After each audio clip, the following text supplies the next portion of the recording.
Welcome to Masculinity Now with Arabella Tornau. I want to start this intro with a statement I heard many times along my journey. Knowledge is useless without the ability to apply it. Or, in other words, knowledge is only useful if you can embody it. I am very excited about today's podcast episode on Masculinity Now with Arabella Tornau and my guest, Rolando. Ray does not only help me to continually polish my ego and supports me to embody the most authentic version of myself. He is also one of the most embodied men I know. For that and other reasons, I brought him on this show today, and I'm sure that is just the beginning of a new chapter. Ray can hear voices all his life, and it took him a lot of inner self-discovery and reflection to accept and work with his higher guidance. Ray is a medium, an energy healing practitioner, a teacher, an intuitive, a healer, and a breakthrough coach who balances the wisdom of the yogis, sadhus, and mystics with practical living in today's world. In today's episode, we will talk about Ray's backstory and how he moved through these very challenging things in his life. We are addressing karma, what karma is, when we are in karma, why we shouldn't interfere in someone else's lesson, and why our karma points us the way to our Dharma. We are scratching the surface of one of my favorite topics, death and transition, and why I became emotional halfway through our call today while listening to his story. Ray points out the difference between absolute and ultimate truth and why this work will only ever take you as far as you are willing to go.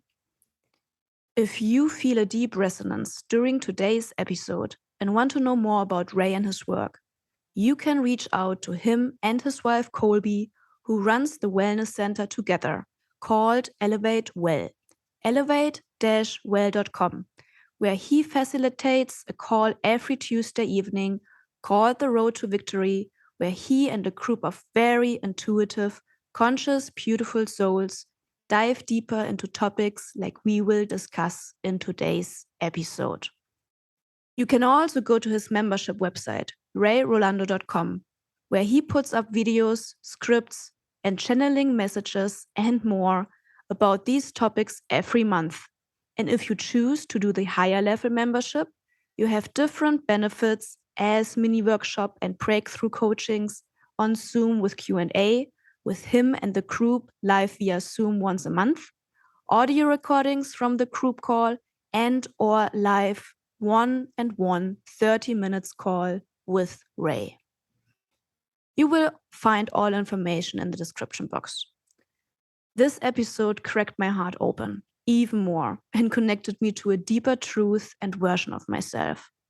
And I hope it does the same for you in your own unique way.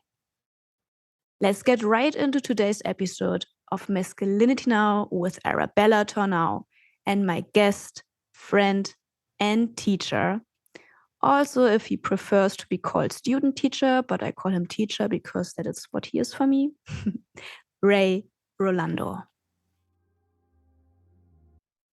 I wanted to start with today's episode really about like what's going on in the external world. Like we see it right now with all of the chaos that's going on, like all of the destruction, all of like people are actually like like right now while I am recording this, there's like a lot of people on the streets and they're like being like on the street and just yelling and like and humping and it's so loud and it's always like this type of like, okay, what is our reflection? What do we see in the external? How can we actually like work through this? What can we do in order to feel calm within ourselves?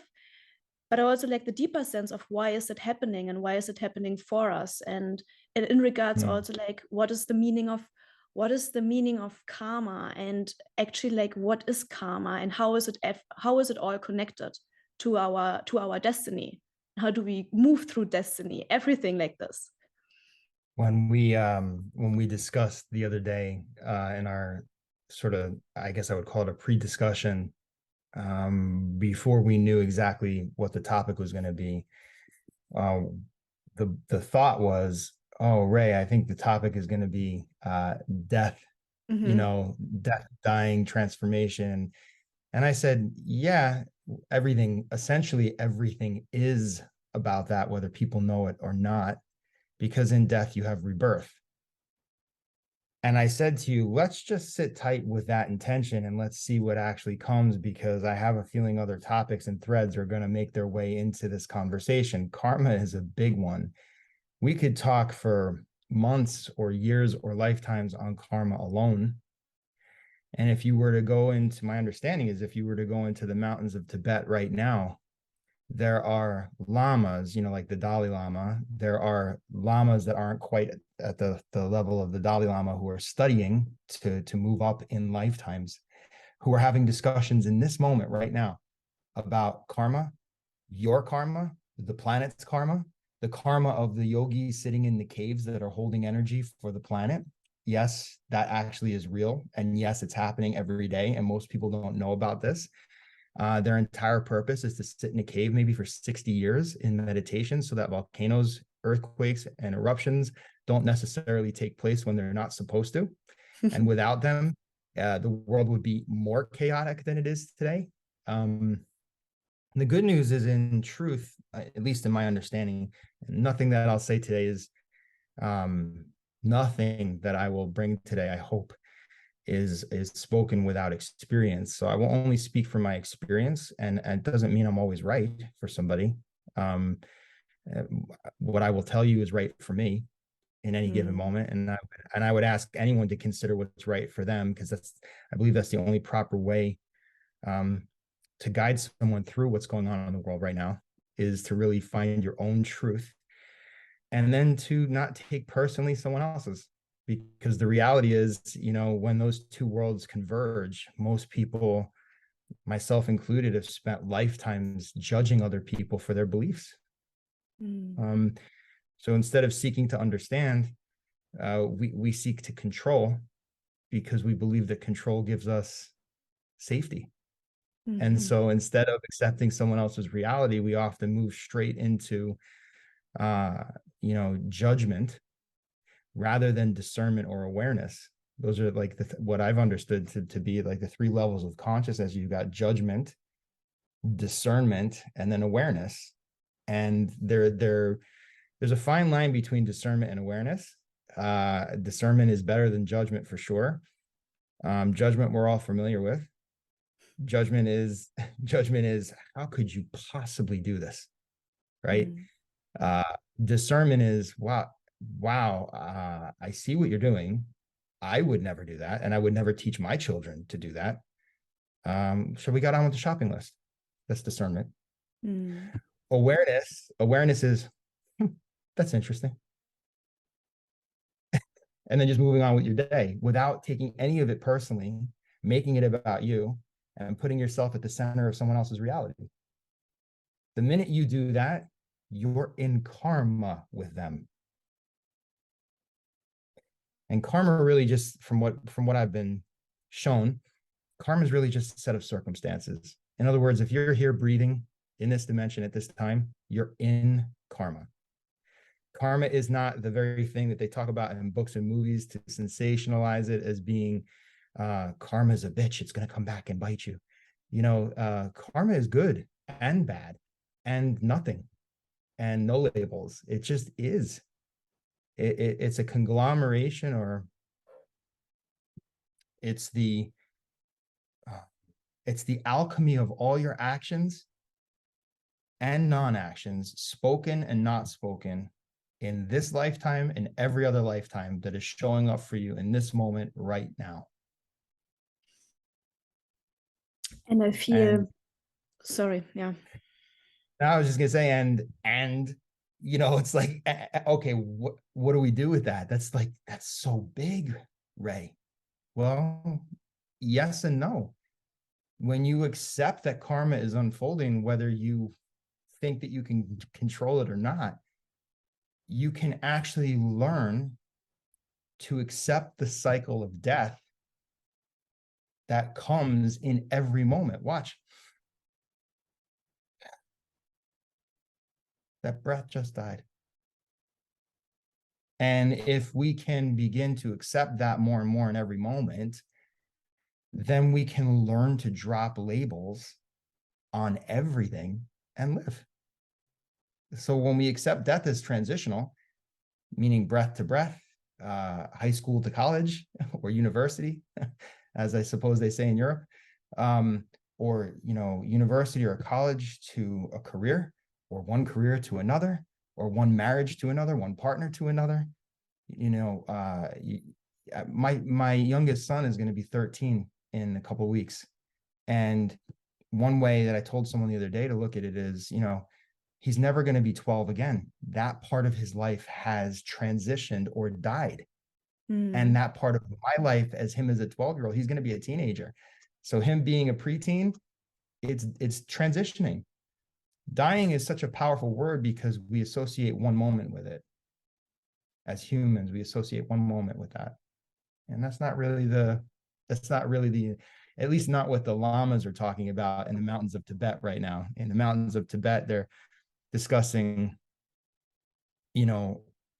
how to transition from one breath of service to the next breath of service.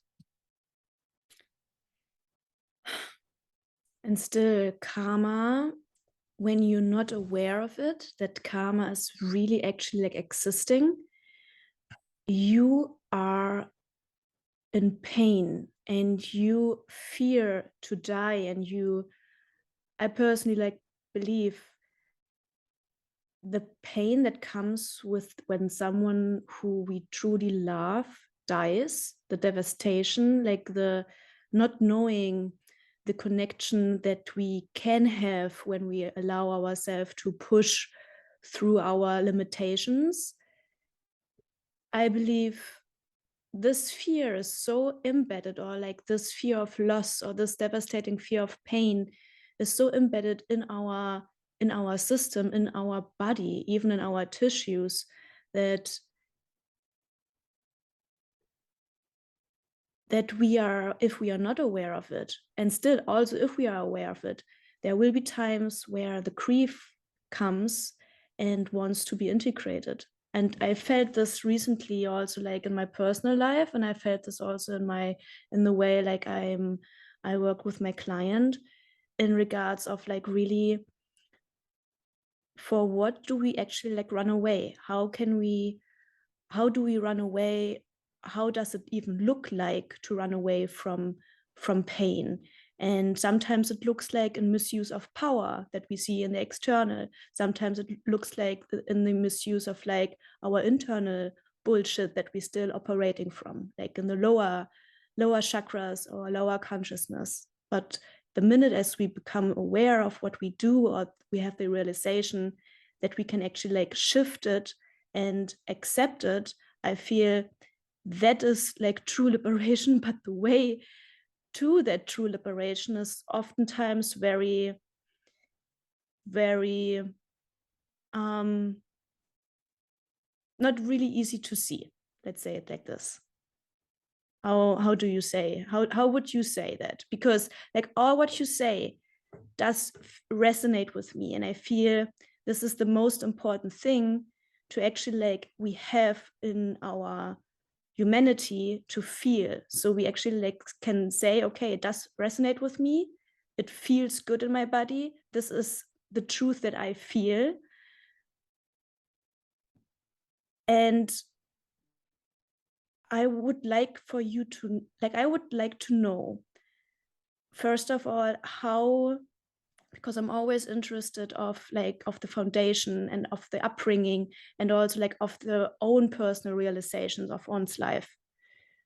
So how did you came to all of those wisdom, but also in connection to your own personal karma? How much time do we have today?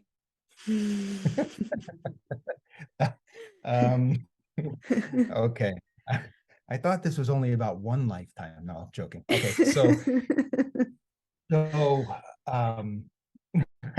okay, so wow. Okay, the highest truth to answer to that question, I think, look, I believe that truth has a vibration. So if something resonates with someone, it is because the way they perceived something being shown, taught, or said, or the way that they experienced it, the frequency at which they did, resonates as truth for them. I also understand, or have an understanding, I should say, I believe I understand, that there are two truths, and I don't mean mine and yours. I mean, there is absolute truth and ultimate truth. Absolute truth, as I've begun to understand it, and that I have integrated it, is your truth in any moment subject to change. That might be my favorite color. I'm Bella, and my favorite color today is blue, right? That is your truth, right? It looks very beautiful, by the way. It's a good color for you. It's for my throat chakra. Yeah, I see that. I recently, you're welcome. I recently went into I got asked a question by my mother-in-law recently. She saw me and she thought I was having a midlife crisis because she saw me with earrings. Okay.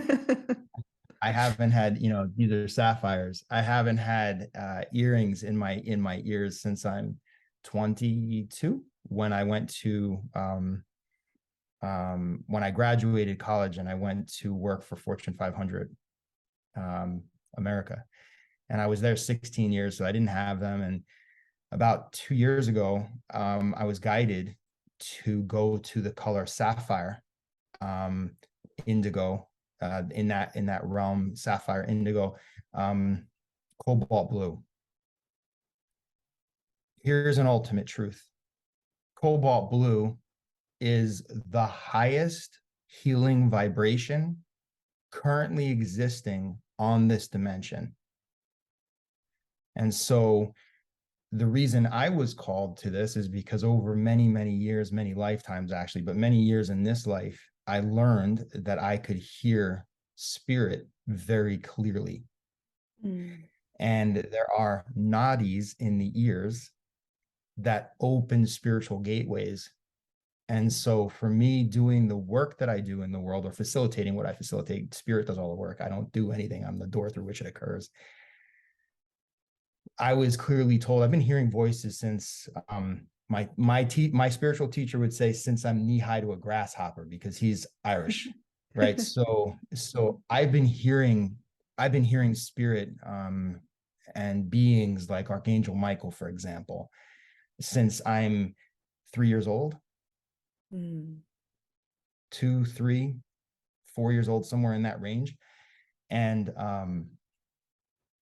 that's a story in and of itself. However, there are certain frequencies like blue that open the throat chakra, and cobalt blue that actually, that's emerald blue, or sorry, not emerald.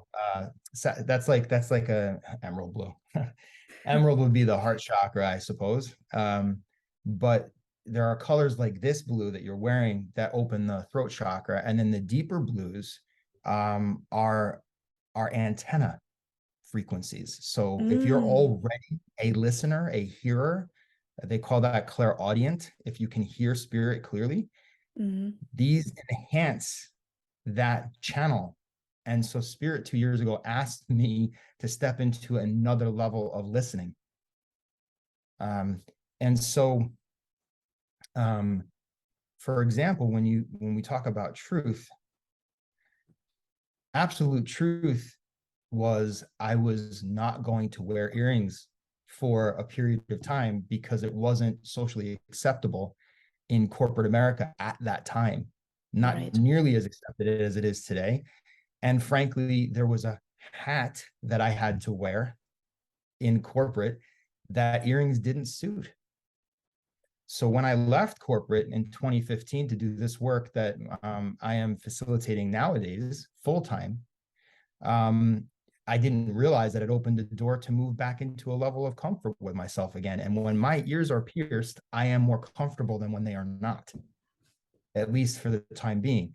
So what's interesting is my absolute truth was no earrings in corporate, right? That's my father's belief. It's his father's belief. Their belief actually was no earrings at all, you know? So, but mine was none in corporate, right? It doesn't have a place there. So they closed. But then when I moved further and further into service, my absolute truth changed. And it was time to go in another direction. Excuse me 1 second.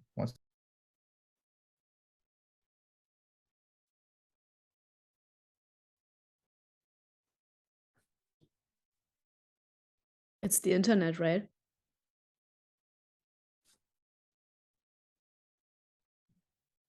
Yeah, there's I just had a brief interruption. I apologize.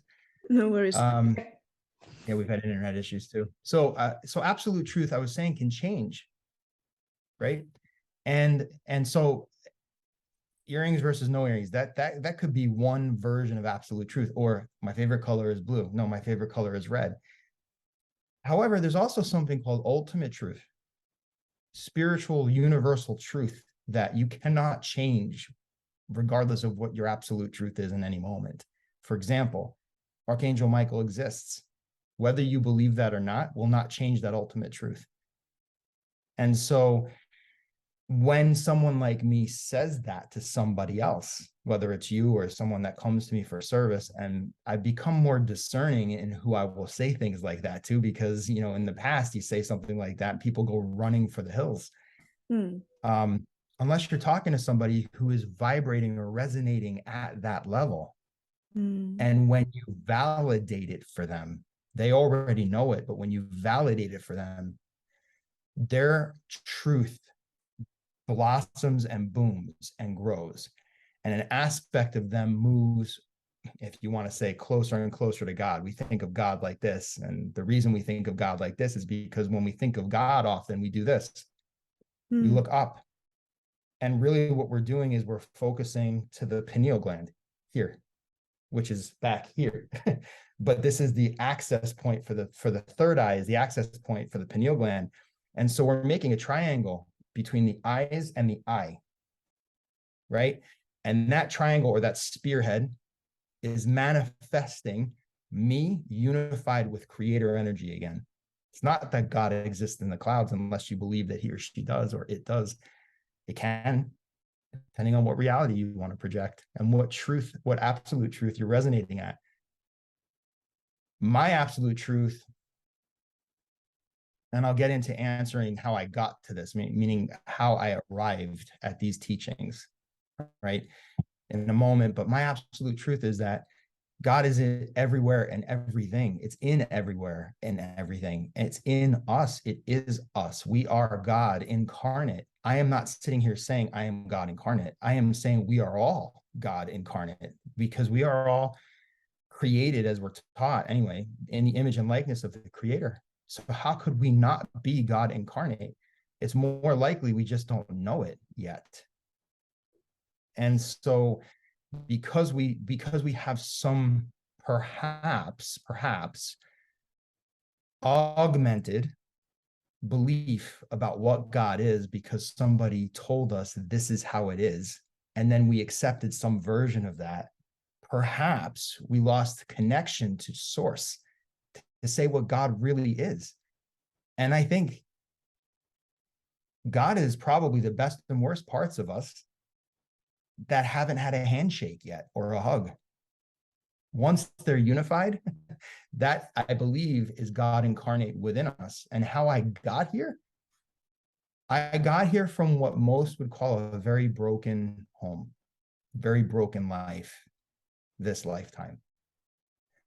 I got here through enormous pain and struggle. They say pain is a part of life. Suffering is a choice. It is, but not until you karmically and divinely have a moment to realize that suffering is a choice until something else points it out for you. And I would say that that is a divine intervention moment. So most people believe pain and suffering are one and the same, when in fact, pain, you stub your toe, you're in pain. It hurts. You know, if you cut your finger, you're in pain. Suffering is really the choice between when the pain occurs and how long you're going to spend focusing on it. And so, long story very short, I had what a lot of people would say was a very difficult childhood. That's how perhaps psychologists, psychotherapists would deem my upbringing and my background. My parents were married. I was an only child from that marriage. I believe I was just under 3 years old when they separated. I was approximately 4.5 when they divorced. I was living between their two homes over many years, and they each found partners again. They each got remarried. They each had children, but not until I was 11. My father had one more child. My mother had 2 other children. So when I was 11, almost 11, 10 and a half, my father had my first half brother. And when I was 14, my mother had my second half brother. And when I was 16 and a half, my mother had my third half brother. So I have 3 half brothers, one of whom shares the same father and 2 of whom share the same mother. And I was living between 2 households. And so one of those households was very extraordinarily, I would say, they each learned codependence, and they were codependent. So when one partner would suffer, the other partner would suffer. There's no chance that if one partner was suffering, the household would be okay. They both were suffering. If one was in bliss, they were both in bliss, and then the household was up. In the other household, there was a lot of love and fun and enjoyment, but there was so much brokenness that there was a lot of violence. And as an only child, witnessing this violence and then bouncing back and forth between the 2 households, there was a lot of confusion for me, where I belonged, who I was.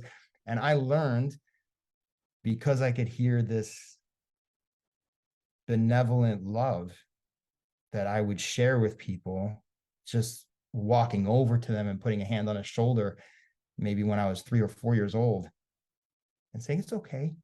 It's okay. I learned to uphold people and be the bridge of truth without even knowing it. Meanwhile, my humanness wasn't being dealt with. I was repressing the human aspects while being the bridge for others. And so I learned the process of repression so much that I started to have serious physical issues in my body, and I developed chronic pain. And during that time of developing chronic pain, which really started around the age of 10, 11 years old, I had my first spinal surgery at 13. It was major reconstructive spinal surgery. It was the first time that my mother and father were in the same room, and I saw them actually kiss. My father kissed my mother on the cheek because I was in the ICU recovering. And I had this thought hit me a few years ago, maybe 7, 8 years ago, maybe even a decade ago at this point. Oh my God, I had that surgery just to see my parents kiss. I had never seen that, not in my conscious mind, because they divorced when I was so young. But really, I wanted to be bigger than my mother so she would stop abusing me. So when I want to say I was about 12 and a half years old, right around the time that a major tragedy occurred in my father's wife's family, where there was a triple homicide. It was at that time that I began, the triple homicide occurred because my aunt, through marriage, she killed her husband and her 2 children that were 3 and 5. Wow. And she did this because she was schizophrenic, and she had a schizoid, what they call a schizoid break. She had a complete meltdown. And I was walking with her and her 2 kids the week before this happened, the week before Christmas in 1988. And she took me to a statue of Mother Mary. And she was very strange. It was weird. We were walking the dogs, and it was the only time I'd ever been out with her ever. So when this occurred, and I knew that I heard voices, I heard God's voice my entire life, I felt very guilty for a long time that I couldn't have stopped what actually took place. And the reason that I couldn't stop it was karmic. I wasn't supposed to.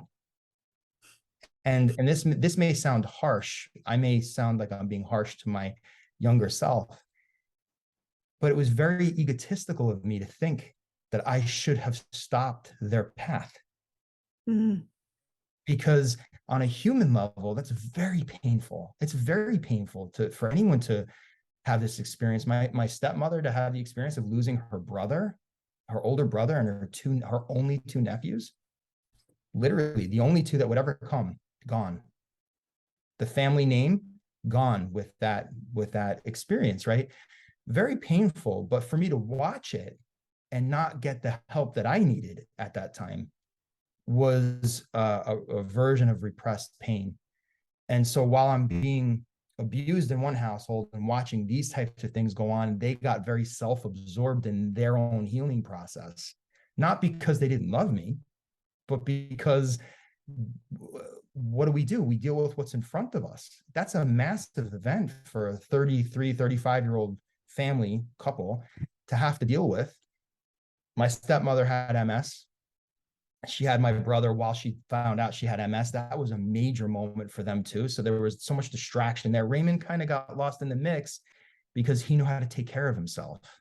And so while we were dealing with that, and my mom was still beating me up, during the summer between 7th and 8th grade, which is about 10 weeks between the end of June and the beginning of September, I grew about 7.5 inches. So in a 10-week period, every week I was growing 3/4 of an inch for 10 weeks. So I left school and I was 5'3". I was an average 7th grade boy. And then I go back in September 1st, and I go back around Labor Day, right after Labor Day, to Catholic school, which is where I was going to school. And I was almost 5'11". I was nearly 6 foot tall. And all the teachers were like, "What happened to you?" And it was within a year of that, 13 to 14 years old, that I developed, and they found out that I had a bone tumor on my spine. No. And I didn't know until about 15 years ago that my parents didn't know that it was not cancer until the surgery, which at the time, you had to wait for a surgery like 4 or 5 months. When you first, find out that you have something, they do all the testing, they do the prep work, you meet with doctors, you meet with experts, you go to the city, you go all over the place, and eventually you land on a decision you're going to have this surgery, which for me at 13 years old, I didn't realize just how serious it was. And the doctors originally thought that surgery was going to be 3 hours, and it was 9.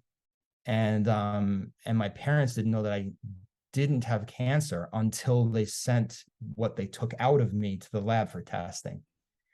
So you can see, maybe you hear some of like the themes here of me being kind of lost in the mix, me not dealing with my emotions and my feelings, me wanting to be bigger than my mother. So no one loved me more than her, but nobody abused me more than her.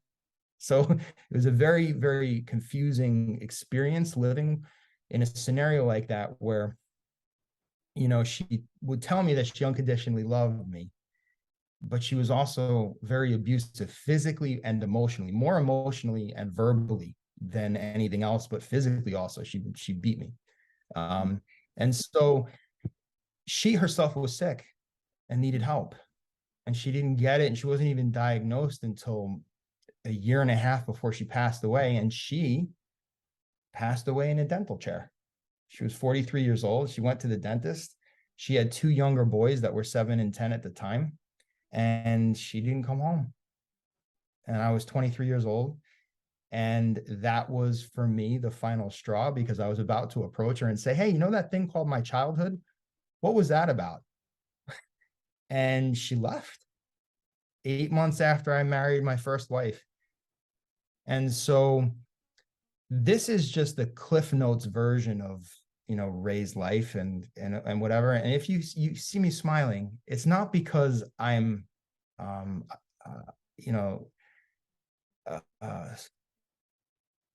sociopath. Like I'm dealing with these things and I'm not actually dealing with them, and I think it's funny. It's because I had this huge karmic setup for a major moment of breakthrough when I met the spiritual teacher that cracked me open. And as a result of meeting this being, this person, my whole life, what I thought was my life, was shown to me to be a projection of my interpretations of what I thought occurred. And this is where individual realities come into play. So my parents that went through the same experiences with me would have a different story to tell you. That's called their reality. And so where those two realities overlap, in my opinion, is called a third reality. So this is where the multiverse comes into play. This is where parallel universes come into play.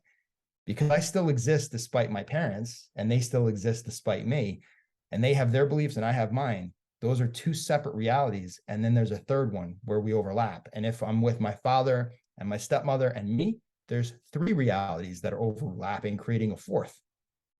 When my stepmother walks out of the room and it's me and my father, it's just two realities creating a third.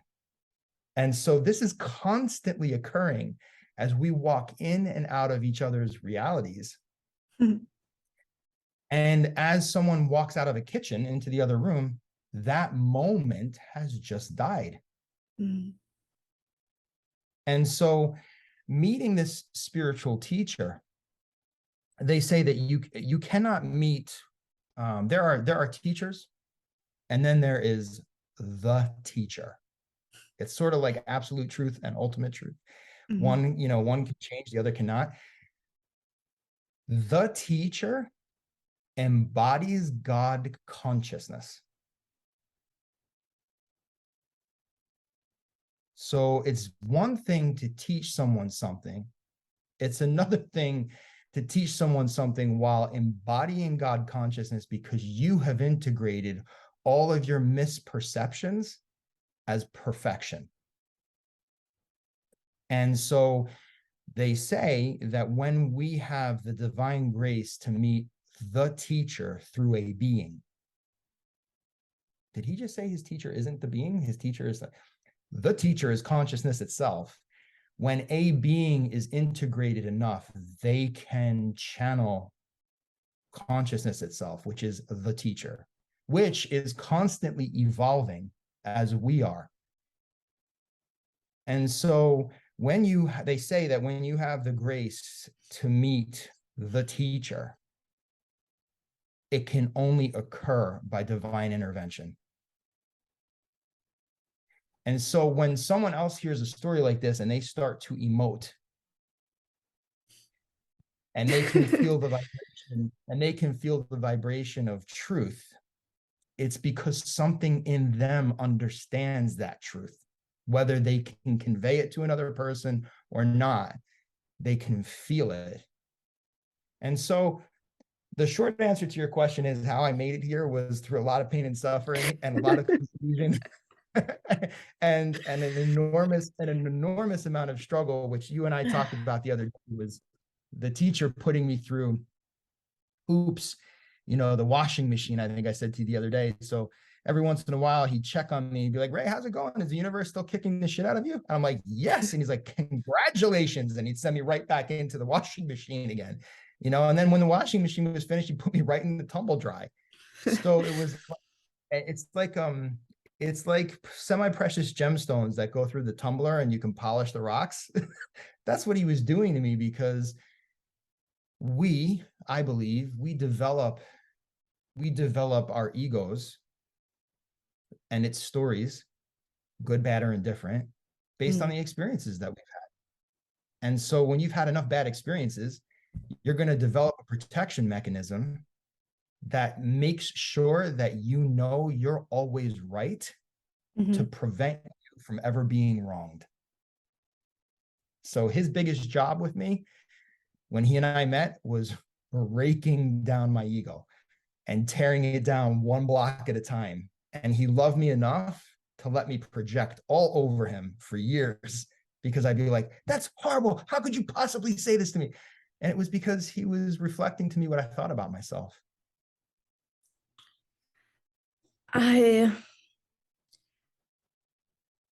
Okay, so thank you first of all for opening your heart and letting us know your foundation, and also talking about your childhood, and also talking about like in such a very inspiring and very conscious and very admiring space, because I feel the truth that you are broadcasting out, and that does not come with also a lot of pain and releasing suffering. And of course, during this process, we understand more the complex of pain and suffering. And every time when I tell you that I really, really respect you, and I find it just really in awe, like the process that you just built, like in the last couple of years from childhood until now. You always say, you are always so humble about it. You're always so humble about it in a way of like, yeah, but this is just me, and this is just God speaking, and it's just like what I am like bringing toward into this world. And for me, it is like, yes, that's totally correct, but you need to reach a certain stage in your own personal evolution that you are dismantling everything, and you just need to let God like talk through you. And that is not easy, because we are so embedded with like different kinds of blockages in our being, different kinds of blockages in our self-worth, in our feeling of like being good enough, in our feeling of like, you mentioned it in the when you were talking about your mother, yeah, like this very cognitive dissonance feeling of like, well, she tells me that she unconditionally loves me, but on the same hand she abused me. So what is actually love for me? Like, what is my identity with it?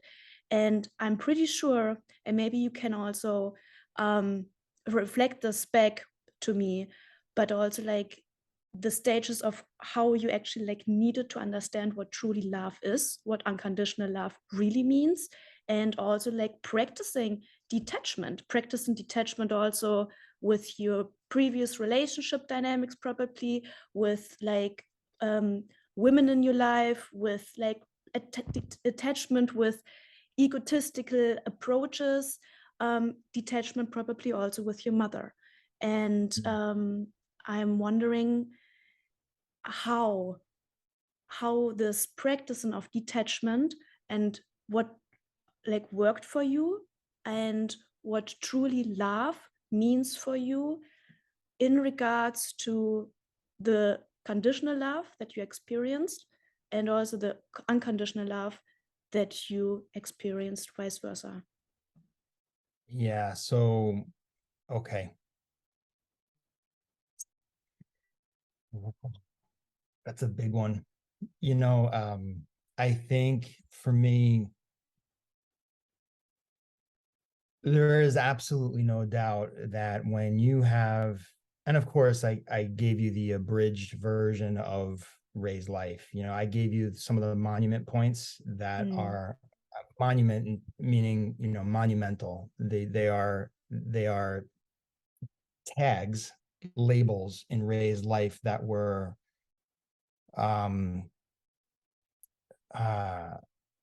some of the most filled with emotion, right? Your mother passing away in a dental chair when she goes to the doctor is not very, I kind of glossed over that. It sounds like I'm almost without emotion with regard to that. Not at all. I miss her every day, every single day, but I've learned on the human side, I miss her every day. But I've learned that you cannot miss what's in your heart. And so if you, and it takes work. I mean, to embody these things, it's one thing to talk about them, I'm still, I believe I am still working on embodying these truths that I'm sharing with you. I believe it's an ever-evolving process. I don't believe that enlightenment is a destination. It's a journey. Accepting that journey, I think, is a version of enlightenment. I think that when we can accept that enlightenment is a journey, and that God itself, or him or herself, is always evolving because we are evolving and we're all connected in that web, that itself is a form of enlightenment. And if you've ever even had thoughts about any of these things, it's a form of enlightenment. So enlightenment isn't just, and levitating, or being able to fly or manifest. So I have seen people do this, and objects come out of the center of their palms. Wow. In front of my face. I've seen money come out of the middle of a glass. I've been told that the same beings I've seen doing these things have brought beings back to life. Friend of mine was actually brought back to life. Haven't told you that story. No, I wanted to say, like, I know about animal. This story is Rabbit? new for me. Yes, the story is new for me. Can you explain this a little bit further before we move on? Because there's like a big topic that I also want to hit home. But this is right now something I can't just leave it unquestioned. Which part? What do you mean? You saw like someone, actually like a friend of yours, rebirthing? No, so my friend told me that they were in Brazil, and they were dying actually, I have two friends, they're equally as close to me. They're more acquaintances than they are friends of mine. Okay. But they're here in my heart. They're deeply connected to me. Okay. In a very profound way. I just don't talk to them very often. And I've only ever seen them in this lifetime 10 or 12 times each. Yeah. But I've had conversations with them where I remember knowing them profoundly in past lives. One of them, they were both together in Brazil. Now, I've never sat down and talked to both of them at the same time. They were together in Brazil. I believe that's where they met in this lifetime. They were on another spiritual retreat, and one of them was dying of an illness, a disease. I say disease, right? As opposed to disease. So different vibration, actually, disease versus disease. So I just wanted to jump in right now. This is also really like, I love this teaching from you. And I'm so mindful right now, every time when I say it, it's really like, it's not I am sick, my body is sick. And like, even like you picked it up with the vibration, and you even say this, our words are so powerful, and our like the energy behind us is what actually like really really attracts or pushes away everything that we believe it's meant for us. So I just wanted to say this really quick, because every time now when I'm like having a little something, I'm really aware of like, my body is sick. It's not me. I'm okay. I am abundant. My body is sick right now. Do you know, you may have to edit this out. Okay, this might just be for you and I. I'm not sure if you get away with this or not. Yeah. But when I started changing my perceptions from something is happening to me, but rather for me, right? I started to notice things like this. Okay, first of all, the fact that they would bottle water and sell it to me is hilarious. Soon it'll be oxygen in a can. Okay. And when you look at this, we all know a certain name that we see here. Okay. I'm not going to say that name because it's advertising. Okay. But when you look at it in a mirror, what do you see? Wow. How naive can we be to actually purchase water in a bottle? Oh. That's why I drink this brand.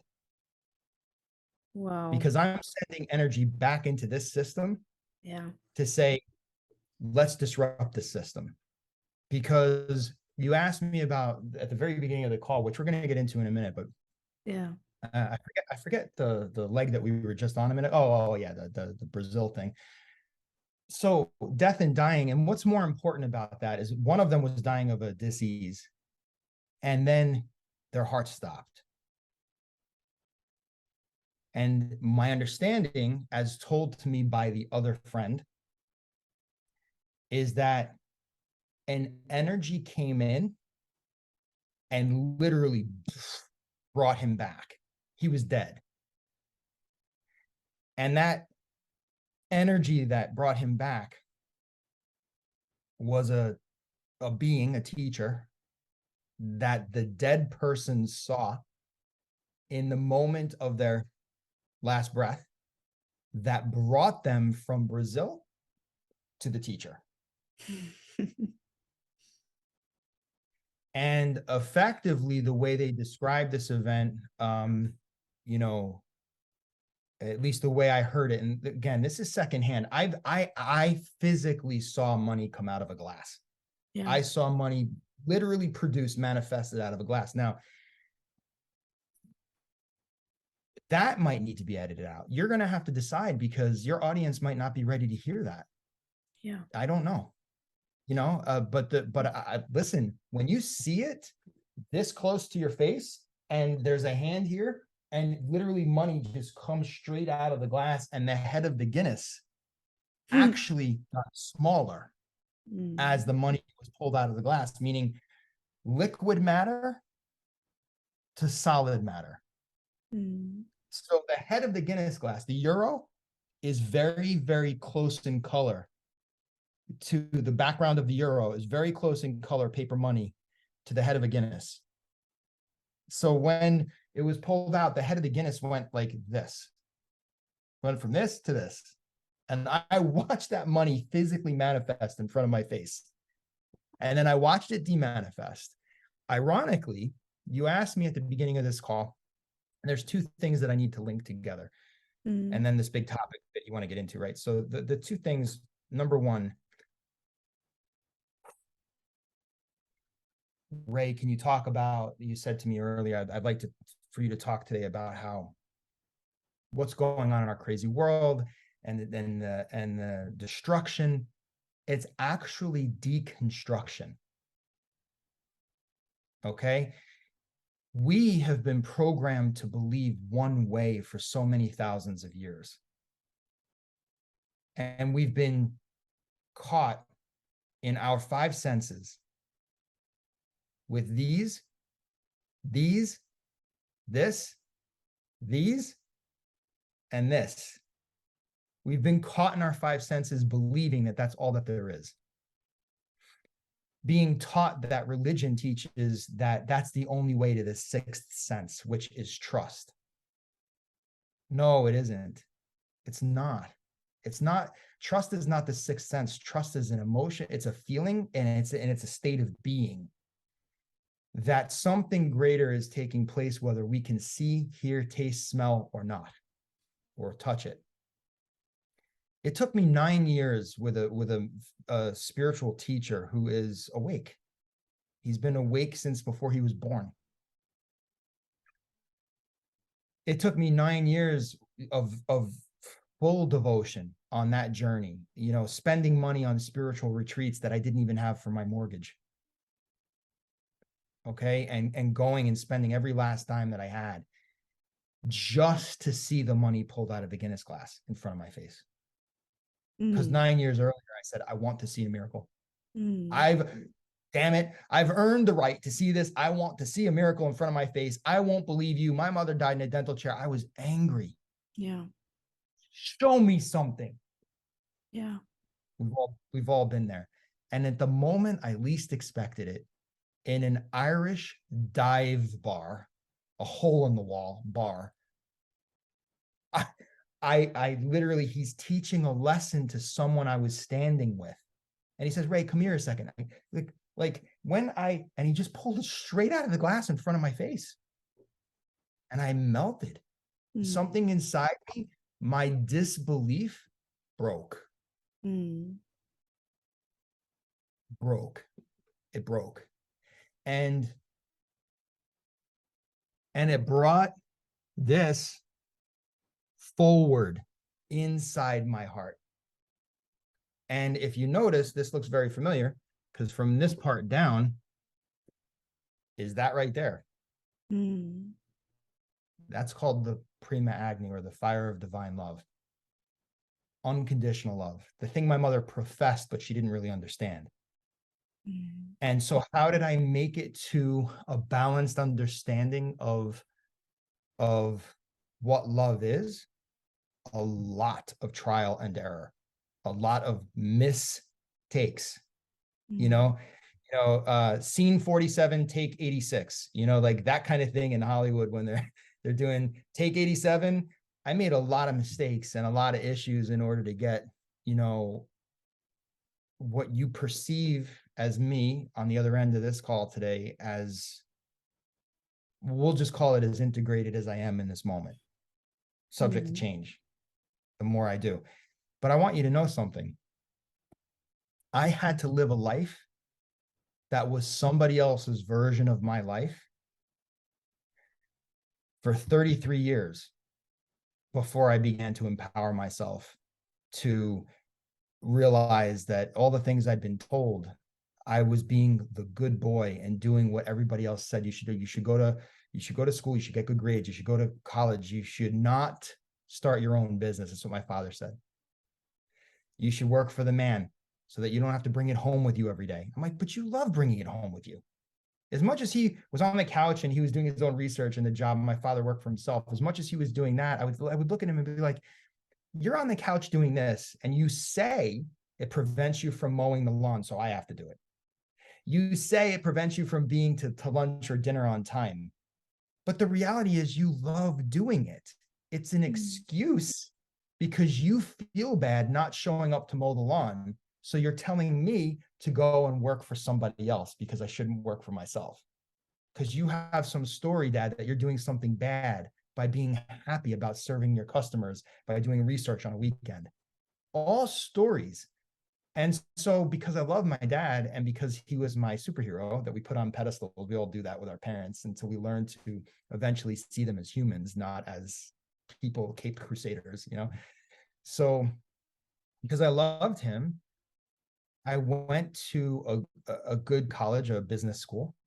I graduated with honors, whatever that means, in a very difficult program. When he would call me on the weekends, he'd ask me, are you going out with your friends tonight? And I said, no, I'm studying. And then I went into that corporate world. And for a year, I would call him from the men's room outside of the room that I was working in an open layout in cubicles. I'd leave every morning, go to the bathroom, call him from my Nokia cell phone and tell him I hated being there. And every day he'd say, Raymond, you can do this. It's an adjustment. It's a huge adjustment. I literally talked to him 4 days a week for like 8 months. Just about this every morning, 7:30 in the morning.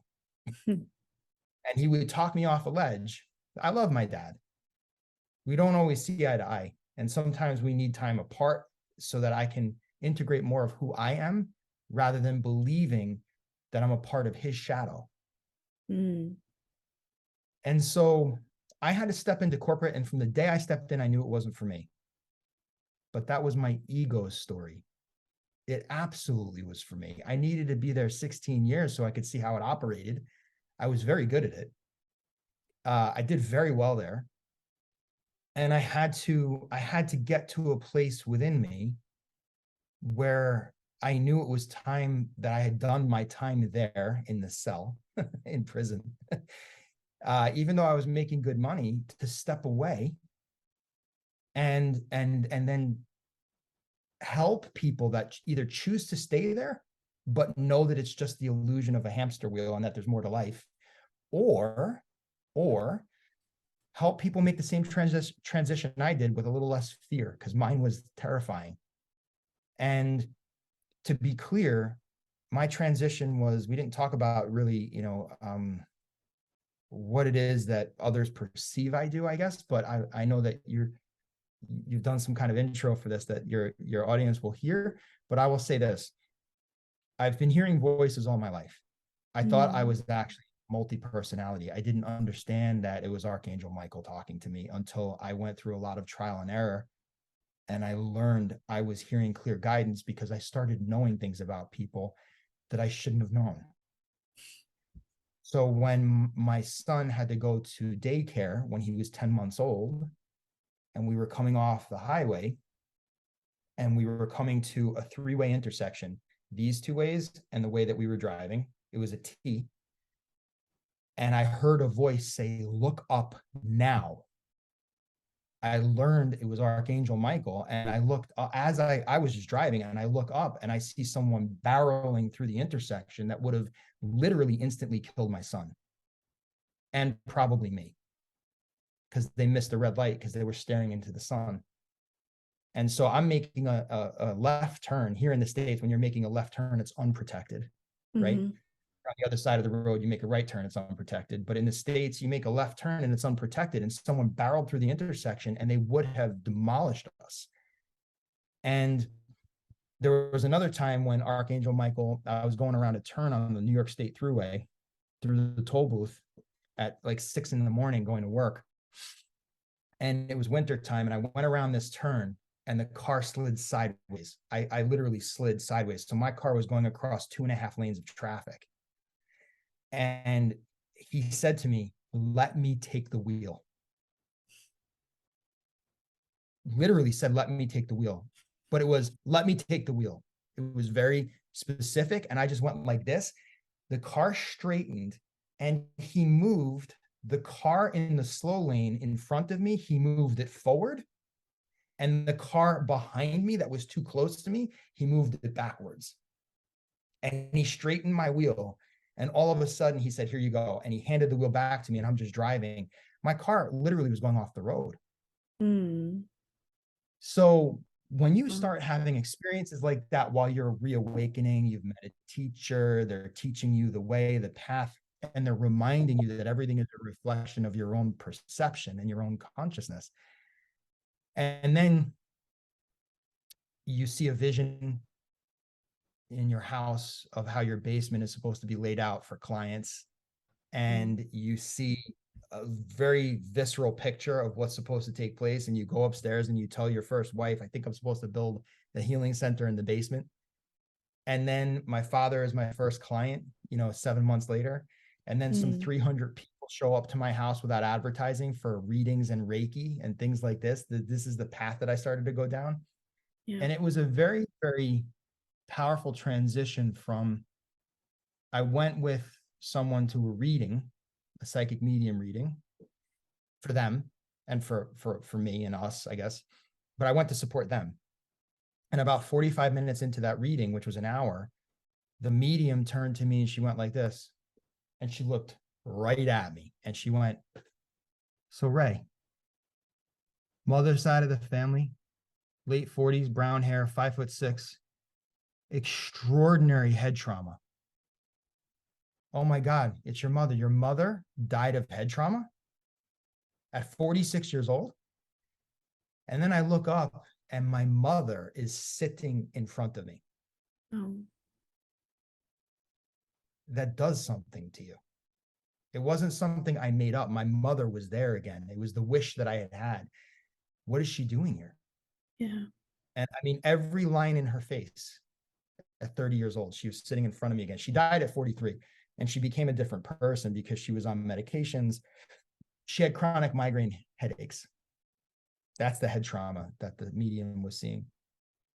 And when your mother's looking back at you and then she starts telling you all about the wrongful death case that my stepfather has taken to court, and all, it's basically like she's telling me about, "Oh, you hid this thing in your sock drawer, Raymond." It's like that kind of detail she's giving me about what's going on. And she flat out tells me, "You know how you took you're threatening to take your stepfather to court because he's not honoring you with the with the money that you should all be receiving from this $1 million lawsuit that's going on. I would have split it 4 ways between my 4 boys, your 2 brothers, yourself, and my husband. And that's what I was telling him. So she said, if he doesn't let up, neither do you. Threatened to sue him, countersue him for proper payout. And then she said, any other questions for me? And I said, yeah, when does this physical pain stop? And she went, oh, honey, when you decide that it does. That pissed me off for about 13 years. And then I started to understand nothing happens to us, it happens for us. While I'm in corporate, while I'm got this healing center and I'm doing both at the same time, and I'm starting to see clients, my client list is growing. I started doing readings because I went to a crystal shop a spiritual shop in town. And I was bringing crystals there to sell to her because I figured she could sell them. And when I was there, I gave her a psychic medium reading and she said, nothing is landing, but let me talk to my mother. She's 1 generation above me. A week later, I go back and I bring her crystals. And she said, oh my God, everything that you said was spot on. The names, the looks on their faces, their jackets, their hats, their cigars, what the cigars smelled like. Those are my mother's aunts and uncles. And she said, my friend was blown away at the level of detail that my mother was telling me based on what I had written down that you told me, that she's coming to see you Saturday morning at 9 a.m. I said, for what? And she said, for a reading. I said, I don't do this professionally. She goes, you do now. She'll see you at 9 a.m. and you charge $60 an hour. That's how I started in this work. So readings and channelings and energy healing when I went for Reiki training, and I had my first spiritual teacher who had major egoic issues, major ego problems, that eventually dropped Derek's name to me. Derek O'Neill is my teacher. And this first teacher dropped his name, and his purpose was to get me to Derek, which he had a very hard time with, by the way. He had a very hard time letting go of his own ego to let the student go to the actual teacher. Right. And so that's how I got to this place where you and I are doing this, because then at some stage you found out that I work one-on-one with people, I work in groups, I do retreats, and I do written channels, I do readings for people, I channel healings and facilitate energy healings for people. But that's how I got into this. And it was a long journey of self-discovery and not loving myself enough, lack of self-worth, things that I don't wish on anybody, but it's baptism by fire. You've got to go through these things to overcome them at some point in some lifetime, because my understanding is that eventually every soul must come on this exact same journey that I'm on, not necessarily with the same teacher, but the same journey. And so it's been a long path just to get here, and I've got a lot of work to do still. So I hope that anybody hearing or watching this doesn't look at this and go, I'll never get there. If I can get here, you can get beyond here. I was lost and I was suffering and I had no idea. And I put a challenge to God 6 months before I met the teacher. I said, or maybe a year, I said, now that my mother's gone, I'm going to leave too. So you either send someone here right now who can show me the way forward, because I know this is all a joke. The way we've been taught, something's not right, something's up. You either send someone to me or I'm leaving too. And then if you think that my light has some kind of influence in the world, you're going to lose that light, because I can't do this anymore without proper guidance. And that's how, careful what you wish for. That's how I got the tumble dry. So that's how this whole thing has unfolded. And that's how you and I are here today. And the work that you're doing in the world, Bella, is so important, because you're a connector. You're a bright light and you are the throat chakra for humanity when humanity cannot speak for itself. And so all the work that you do with men and women, it's helping them to get to the place where eventually they realize they have a chance to be on a path like this to fully awaken. And that, I think, is the greatest service. In fact, the greatest service you can do in the world is letting somebody project on you. Their belief, good, bad, or indifferent, is the greatest service. You know why? Because without trying to change or influence them and let them be where they are with whatever they believe, keeps them safe until they're ready to step forward. So I think this light is dying over here. Yeah, it is. Well, So there's I always think always a dying. there's always It's in our hands. Yeah, It's in our hands. it's in our hands. So anyway, so yeah, I think that forgive me for the lighting. I'm sorry, I lost the light, but actually I have a way to fix it. I'll get it back for us. But I was gonna say that, I do think that it's easy to see somebody like me on screen and think, oh, wow, I don't imagine I'm going to get to be very integrated very soon the way that he is. I'm no different than you are. I made a decision at some stage around, I'm 46 now, just a couple of weeks ago. In fact, Bella and I share the same birthday. So I shared a birthday. I haven't met very many people in my lifetime who share my same birthday. And I joke with Bella because our birthday is June 30th. I joke that everything expires, offer valid through, June 30th, 2023. Everything expires on our birthday. But I learned a few years ago that, but everything births on our birthday. Yeah. Yeah. And that was the biggest change for me, was realizing, I don't know if that makes a difference. We'll see. It does a little bit. I can see it. Okay. I can Cool. see it. So yeah. So I hope so far that this isn't too much for your audience. I hope that this is maybe just right, but and I hope that it's approachable. I hope that it's something that people believe whatever they're looking at is, whatever they're hearing is shifting something in them, because frankly, I believe you and I were put here for the same reason, to be reflections to people that if they want to walk into something, a greater version of themselves, that we're here to be the mirror that says you can do it. Yeah, and my intention is with those conversations, especially to really bring not only awareness, but also to empathize with the person who I'm interviewing, because in the end of the day, when we really believe and trust that everything is in a reflection, that everything in the universe is a mirror, like we talked 2 days ago about the fact that on one point, if someone is robbing us and we will just say like, okay, what does God wants me to know? Why is it coming up right now? Thank you for coming, for being here right now. If we just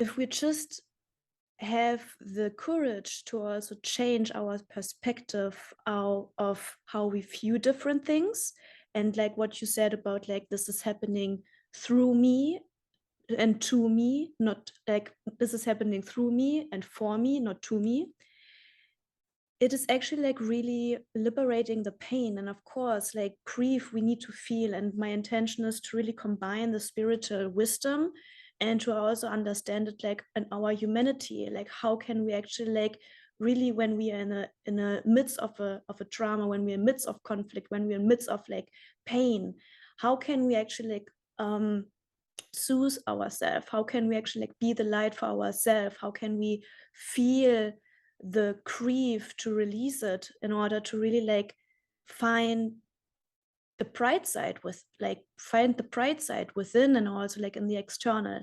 And the one reason I also brought you on, and I'm pretty sure we will see each other like more than this episode, because there is like a lot of things to still uncover, where I have some questions, where I also feel it would be really beneficial to get into those questions more in depth, but it was really important for me today to actually like give an explanation of who you are and why your wisdom can help and support so many people, because your wisdom help and support me, and especially also on my journey. And yes, I know I do it for me on my own, but you know, like sometimes it's good because 6 eyes see more than 3 eyes. And sometimes it's also really good to have someone who went through error and trial, because this person knows the way out into the light. And this is beautiful, and especially like having a deeper understanding of the origin of spirituality and not what you call like the 4D dimension and like everything like ayahuasca ceremonies or like doing like those type of past life things, and everything is still existing, of course, but on one point there is something, and especially it was for me, there was one thing more calling, and it was my heart, and it was the truth, and it was like something that helps me to liberate myself, and it just gives me peace. And I think this is spirituality for me. It gives me peace and an understanding when I'm in the midst of conflict. I know that it's right now happening for me, and I have the knowledge why is it happening for me, and I can connect dots and I can see clearer, and I feel it would help and support many people on their path as well. Yeah, I would agree with you that I don't think that today is our last meeting like this. There was a topic that you wanted to get into, and I know it's a big topic. Yeah.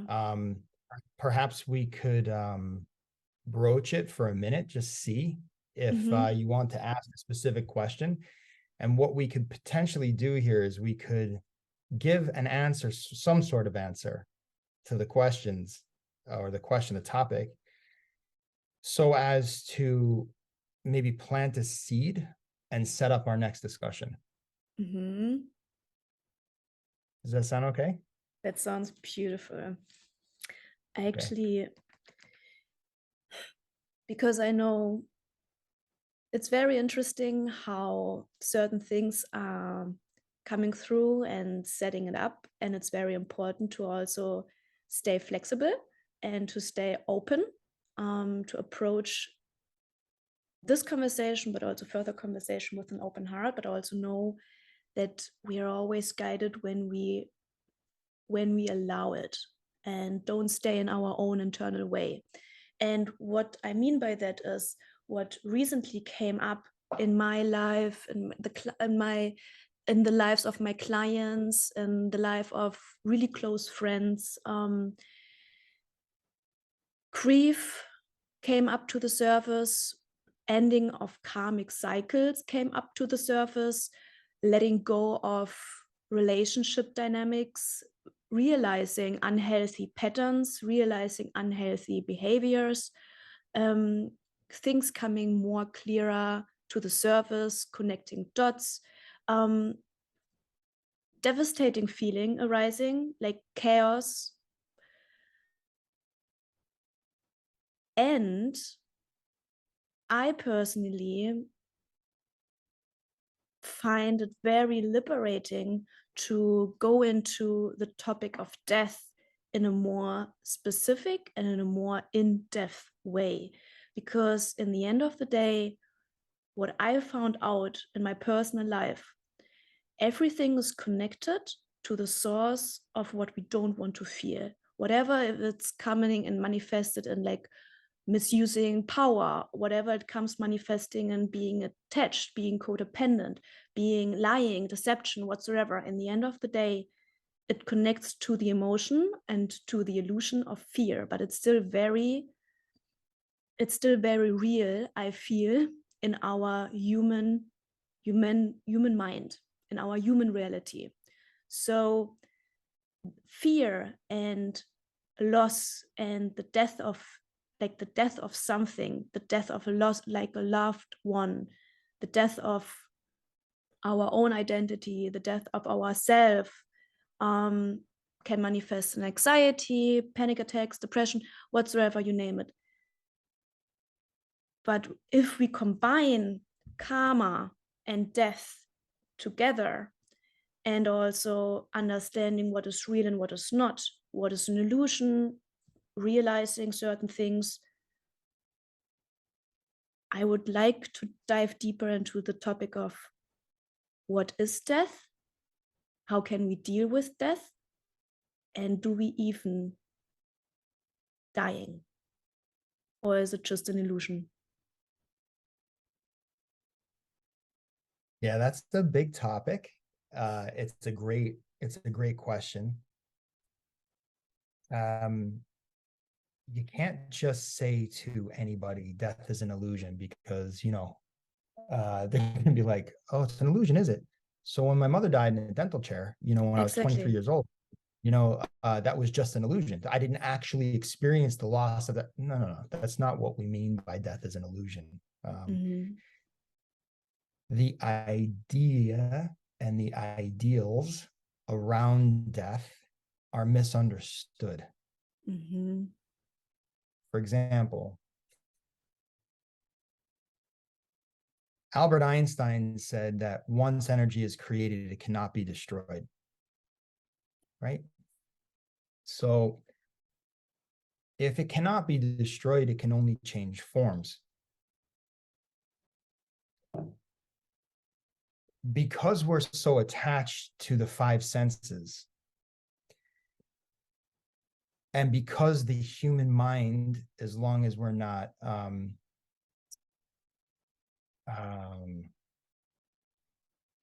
sociopathic or psychotic, okay, as long as those two things are not occurring, generally speaking, every human is wired in the mind the same way. So the material world, once it is reflected to us, we buy into it with the five senses of sight, touch, taste, smell, and sound.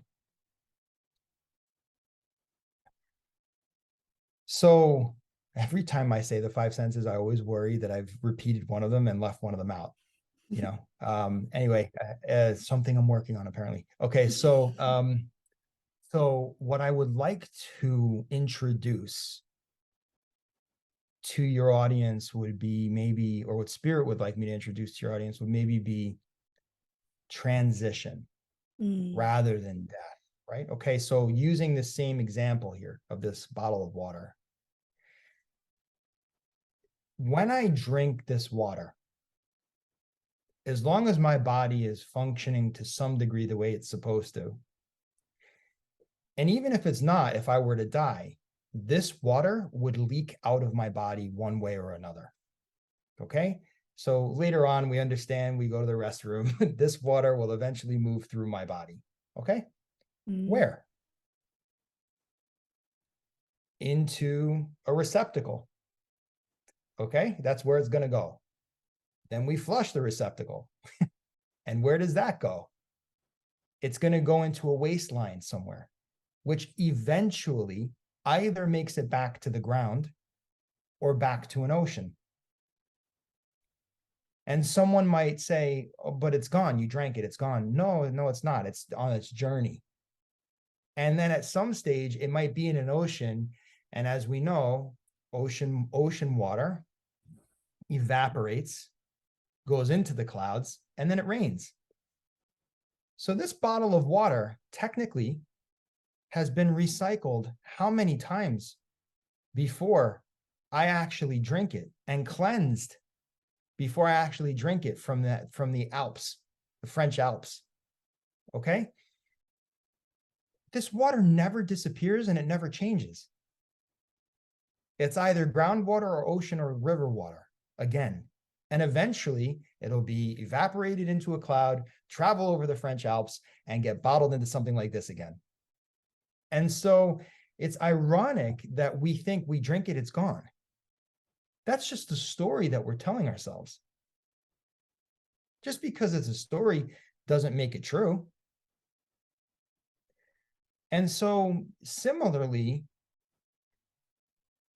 the illusion that we have bought into is bigger house, better fortress, better protection.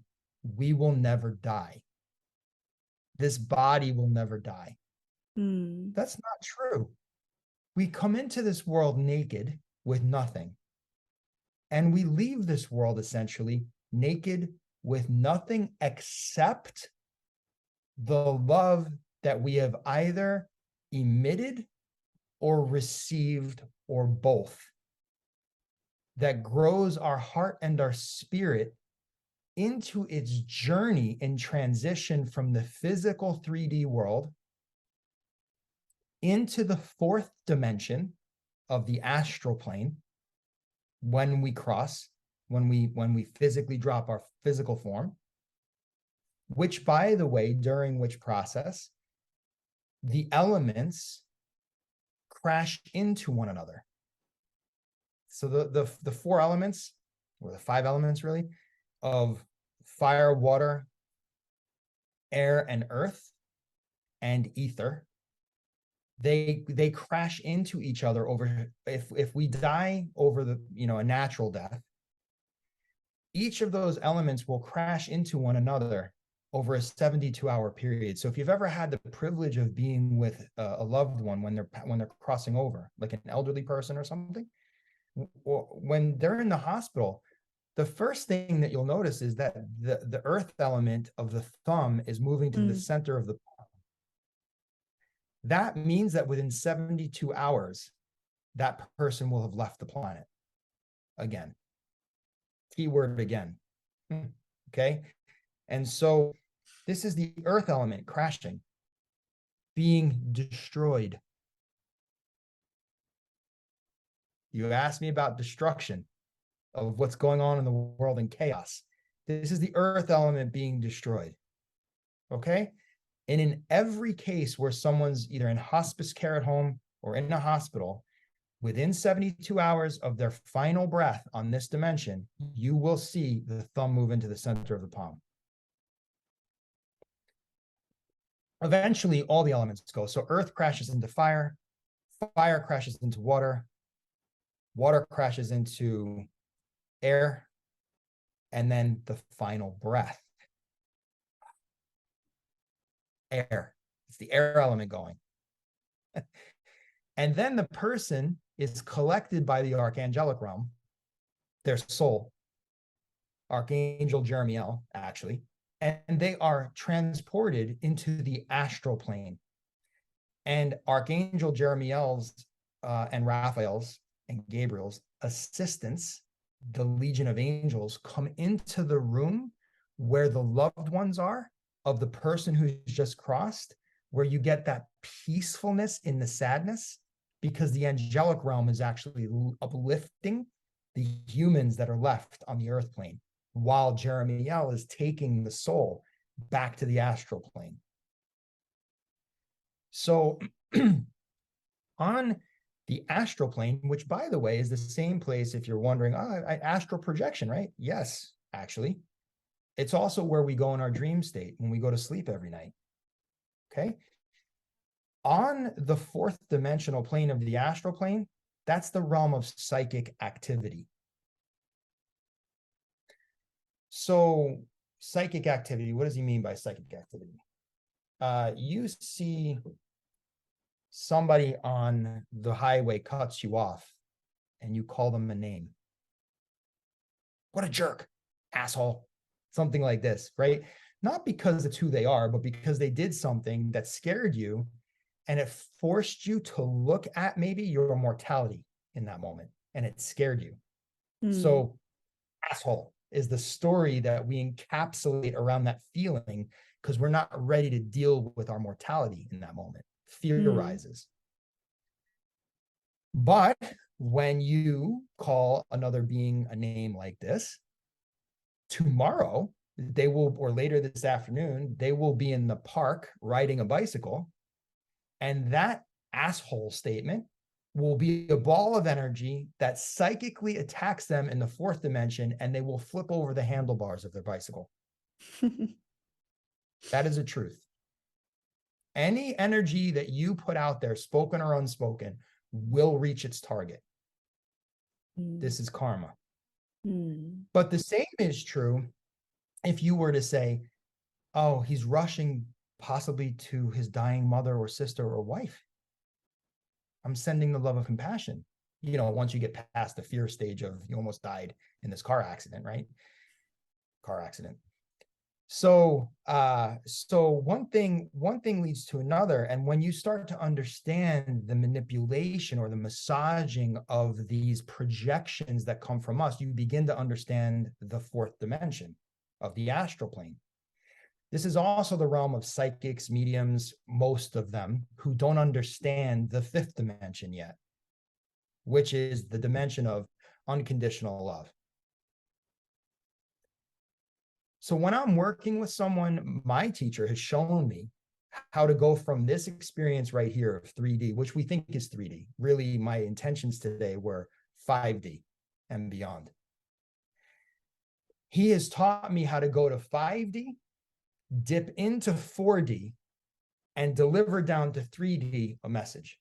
When I'm doing a reading or when I'm facilitating a channeling or something like this for someone, or healing. So when Jeremiel takes someone into the fourth dimension at the time of their transition,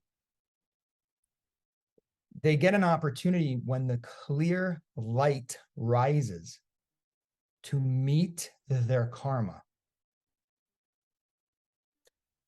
And depending on how they meet their karma or refusal to meet their karma, which is often the case, because when that light rises, it is so bright, they say it is as bright as 1,000 suns.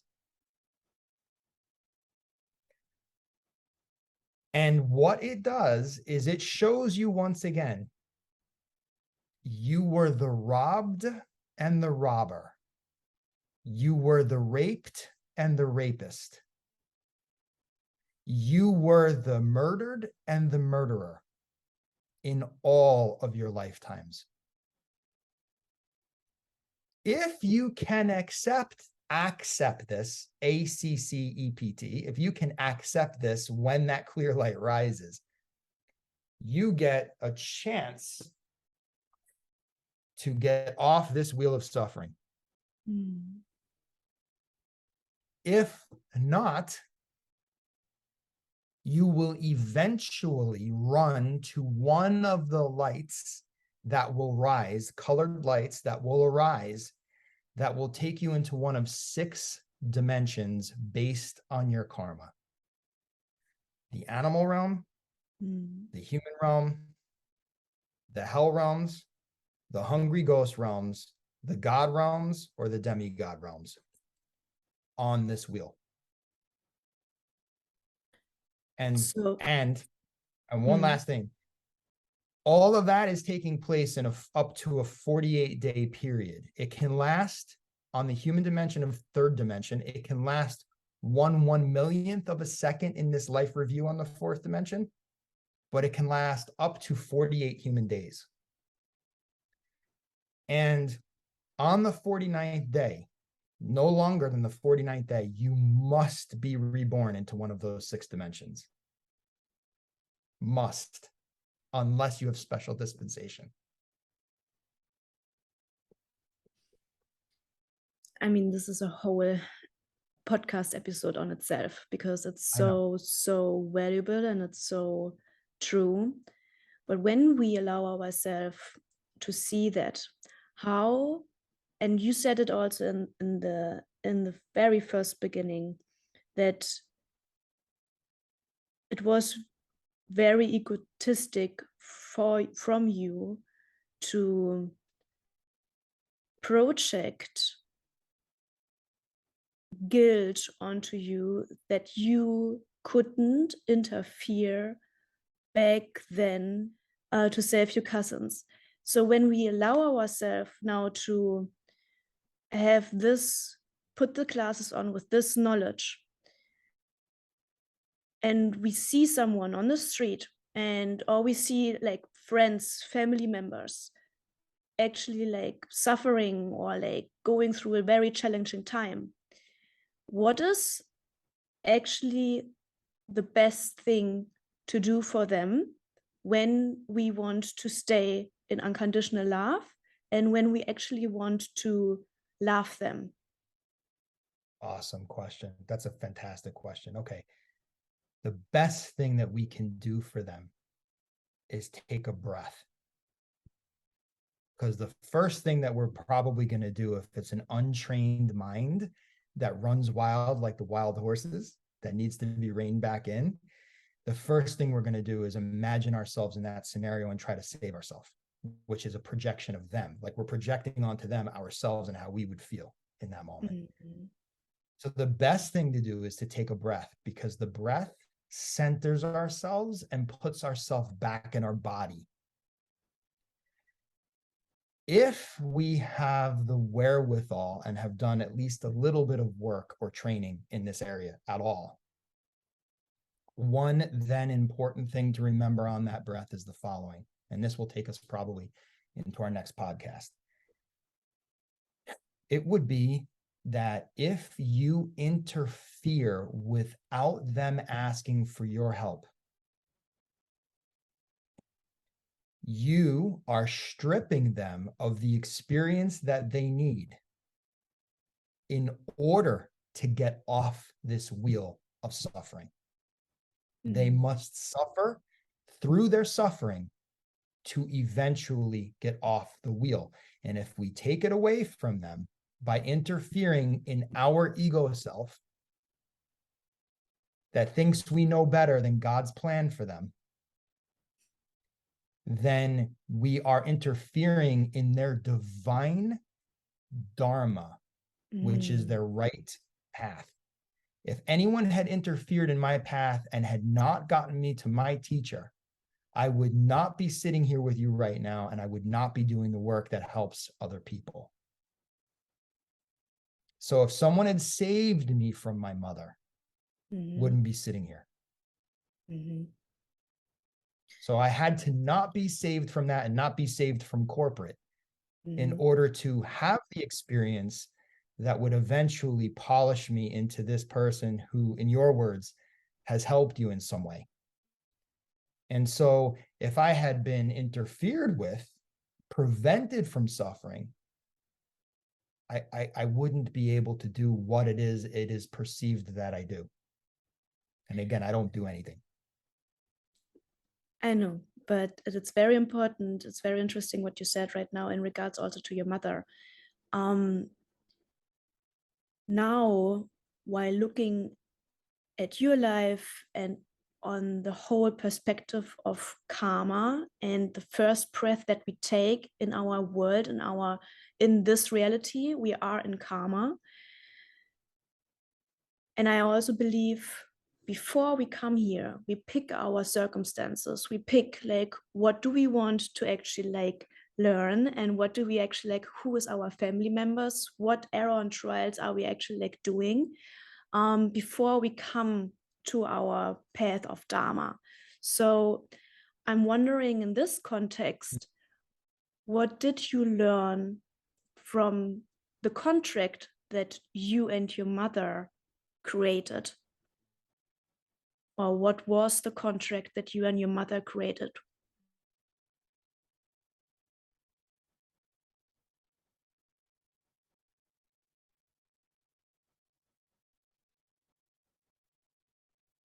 So I'm just taking a breath, because there's a lot in that question, in the sense that, can I pick any one thing, right? That's a very big topic in my life, Ray and his mom, right? Yeah.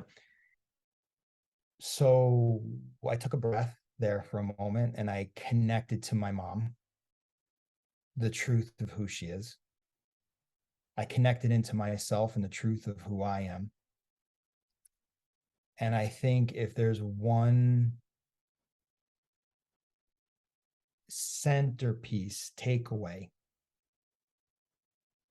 it's that I absolutely got the experience that I needed to have. And it is true that we choose our family. People are like, I wish I could choose my family. You did. from a very high, what they call soul level place, before we're incarnated again. And before we, we're in that 48-day cycle. It's not just a review of what was, it's a review of what is to be. And it's like, okay, so, I missed the boat with that stuff. Okay, who can I pick here in the ethers that's going to give me the experience that gives me the greatest chance to get it right? So if you do this right, the way it was described to me years ago was as follows. We pick our mother and we approach her and we say, "Hi, will you be my mom?" Mm. And she says, "Yes, sweetheart, I would love to be your mother, but before you agree to this soul contract, let me show you who your father is going to be. Let me show you who your siblings and family members are going to be.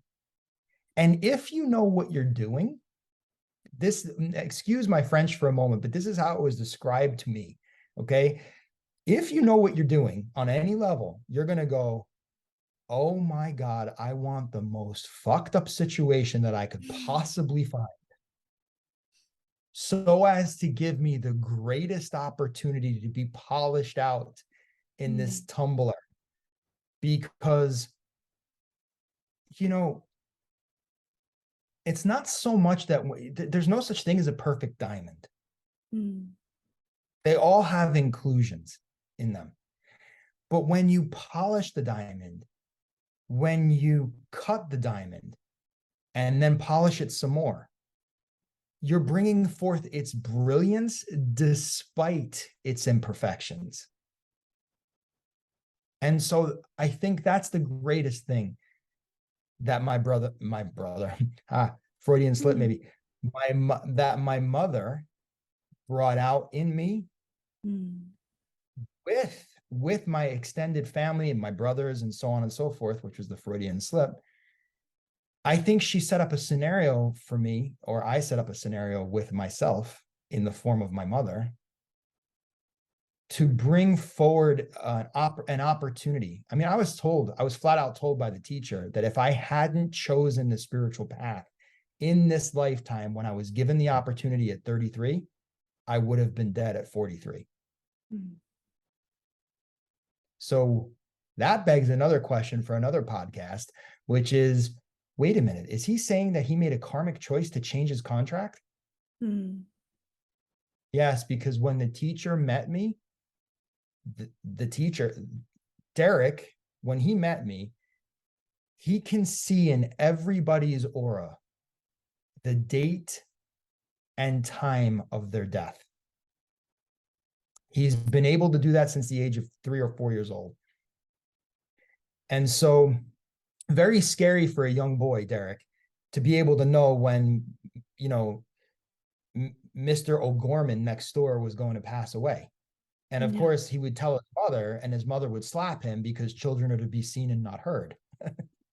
And so with my mother, she gave me the best of both worlds. She showed me that when genuine love is present, and she could be that when she was on and she wasn't mentally unstable, I could feel that love. And she planted a deep seed of that love. But 5 minutes later, when she was shaking me and beating me and yelling and screaming at me for hours, sometimes 7, 8 hours on end, when that would occur, it would confuse me, but the seed was planted of true love. So she gave me the opportunity to rediscover what I would consider my own chalice. We were chasing Christ's chalice. We're chasing the Christ consciousness and this sacred chalice. And it's really within us.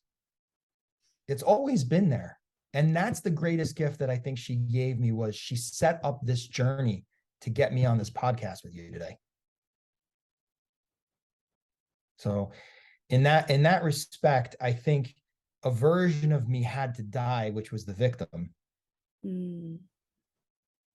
in order for me to step into an empowerment that I could utilize to serve humanity as best I can. And don't get me wrong, we all still have moments of feeling victimized and feeling like the victim and wanting to give up, especially when the going gets tough. It's much easier to go to a known, oh, this is never going to work out for me. I'm never going to have the money to do what I need to do. I'm never going to, those are the moments that these moments are attempting to break. These moments of truth are attempting to break those moments of untruth.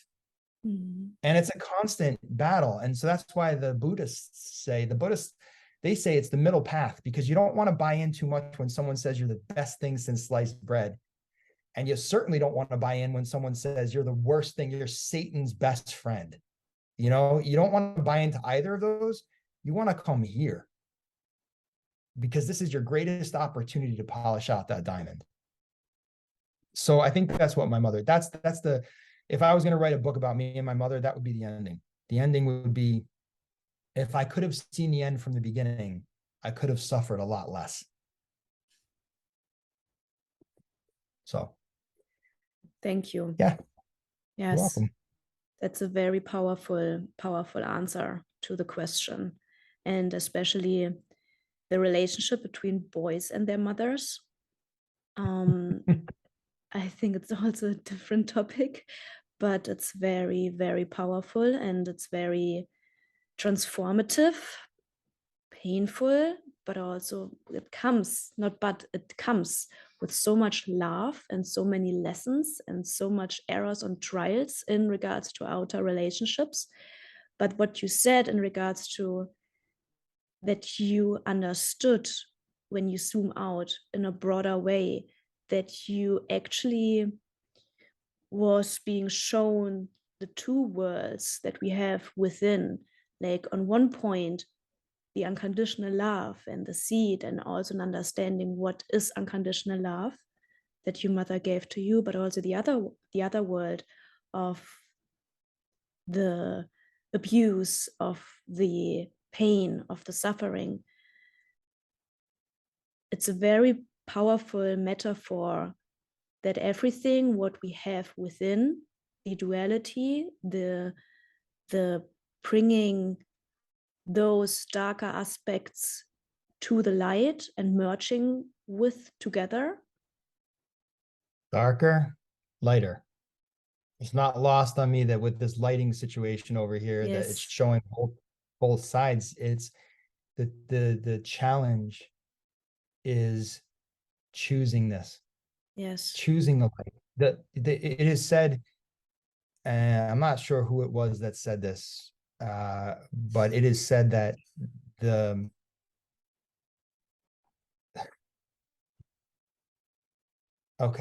wholeness of dark exists in every light. Mm-hmm. But a drop of light exists in every dark. In every dark. And so, you know, it's sometimes it's rare that I go to this place, but in a situation like in an interview like this, it might dawn on me again. If somebody like Derek chose his dark side, how many people on the planet would suffer? Because he holds that much light. And so if he chose to go dark, what would that mean for the rest of the planet? Because I know what his light is doing for the rest of the planet. Most people will never know what his light is doing for the rest of the planet. I have a fraction of an understanding of what his light is doing for the planet. He's the type of person that I believe it was 2011 or 13, when the Icelandic volcano went off in Reykjavik. 2 weeks before that volcano exploded,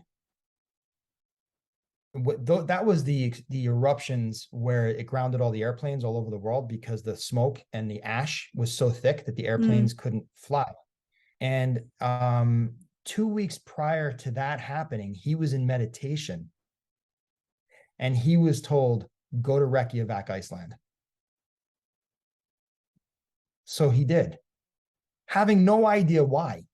He said to Spirit, should I know why? And they said, we'll tell you when you get there. So he went there, and every day he was meditating. Should I leave today? Should I leave today? Should I leave today? And then eventually the volcano blew. And he said that when the volcano blew, Spirit told him, you're here so that the second one does not blow. Because if the second volcano blows, there's something called ley lines all over the planet, energetic points that are like meridians, like with the earring thing that I explained earlier in the body. The planet has meridians. The planet has these power points. And if the second volcano exploded, something in the United States called Yellowstone National Park would have been a sinkhole. The entire park would have imploded, and it would have gone underground, and it would have become an enormous sinkhole. That's why Spirit called a being that could hear it into service to sit for 2 weeks at the base of a volcanic chain so that it didn't set off an additional chain of events. Yeah. So he chooses the light.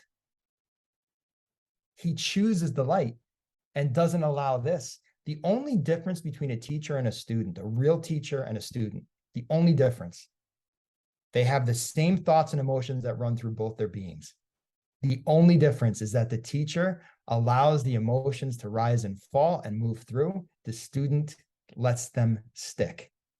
That is the only difference. And so a student teacher is someone who is on their way, perhaps in some lifetime, of getting to the teacher role, which is a whole other set of circumstances and karma and dharma of receiving students' projections. How lucky are they? You know, so it's like we all have this. This is a great place to end this call, which is we all have the equal opportunity to choose the dark or the light. What we choose is what our next reality looks like. So we can't pay the bills, and we're worrying about money. If you go further and further into how could you? I always ask for your help and you never, that's just going to perpetuate not having more money. So if you choose instead, okay, show me what's next. Or I know what's next because I'm the creator. I'm going to create abundance. But that's a very elevated place to be, at least being co-creator. There's victim, co-creator, and creator. Victim is, you always do this to me. Co-creator is like, all right, look, I don't have the money for the bills. I'm not sure why you're doing this, but can you help me get the money for the bills? That's co-creator. Creator is like, F this. I'm not doing this anymore. I'm creating something different. I love myself. I love you. And I know that you're in here and I'm in there. So let's just do this and create something where you turn towards the light. Your next reality will be based on that. So your next reality is always one choice away. So what I get out of our conversation today, which was very, very deep, healing, and raw. So I want to thank you for that, to really make the statement that thank you for being so open, and thank you for being this transparent, because I know that it is very healing and very supportive, and wherever we are on our journey, at whatever stage we are in our journey, to have the kind of confirmation for our ego sometimes that we are not in it alone, but also for our heart. And because we can relate, it helps us to understand, and it helps us to bring forward our misconception of certain emotions that we still feel within. So we can actually let them move through our system in order to release them and in order to really transform them. And that's what the conversation did and does, and I attend what it will do in the future and further on, to really have the knowledge, but also the feeling of, yes, I am not here in this alone, and I have guidance and I have support and I have it within my heart and within my truth, that I am now learning to find out what my truth is, to actually like see my life and the choices in a whole different light, because I choose the light when I'm aware of my darkness, that I am aware of my power, that I can decide. And what I actually get out of our conversation today is that karma is there. The first breath we take when we actually like come here, we are in karma. But karma is also for us to decide its direction. And when we are aware of that, and a brilliant teacher said this once, we're actually moving with grace and with faith through it, and not with despair or fear.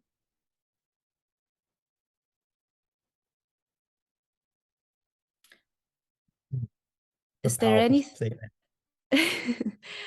is there anything else that you would like to say before we're closing out this portal, I feel? Yes, actually. I have a question for you, if that's okay. Yes, shoot. So you were thanking me for being vulnerable and transparent. And just about halfway through our call today, this podcast, you became emotional while listening to my story. Why? You were speaking about the truth, and that we can feel when it resonates within, and it also heals something within. And it heals not the fact actually that I can empathize with you because I did not lose my mother in a dentist chair, but I empathize with you in the story because I know that the truth that you found out because of your karma and because of your choices and because of whatever you needed to work through, that you're now sitting here and are able to channel or able to know, able to bring forward those deep wisdom, that it helps to heal the misconception of reality in our hearts, because it connects us deeper to our truth and it connects us deeper to our wisdom and our heart. And that's the reason why I got emotional and why I also cried, because I could feel the vibration and I could just feel the love and I could just feel the truth and the wisdom, but also the liberation within me, because it's very freeing to actually like hear an understanding of where some of our traumas come from, but it's also very freeing to also hear how we can move through them and also see what awaits us when we actually like push through this door. And this pushing through the door comes with a lot of fears, comes with a lot of errors and trials, but it's actually like the most liberating and freeing thing for our heart. And it connected me to this feeling. Okay. So thank you very much for sharing that and answering that question, because what's super important about this work that you and I are sharing, not just today, but what we do in the world, what we facilitate in the world, we do us. And if someone else gets it because we're doing us, well, then that's great. Because we are light workers who have been called to service in this way, we put ourselves out there. Our job is not to interfere. Our job is to be there should someone come calling. Oftentimes, most often, it's ourselves that come calling to ourselves. Today, for me, the theme has been, you asked if there's something else that I want to tell your audience. The theme has been karma and dharma, death and transition, backstory, and how we move through these very challenging things. And we've been scratching the surface of these things today. There's a lot here. The depth that's here cannot be conveyed with words, but it was felt by you. And that was what I wanted to kind of touch on. It was felt by you. My hope is that, someone asked me, Ray, if you knew everything you'd have to go through in your life to get here, would you do it again? And there's a part of me that wants to go, hell no. But then the other part of me is going, well, look at Bella. If she says she's benefiting from your suffering, then wasn't it worth it? Yes.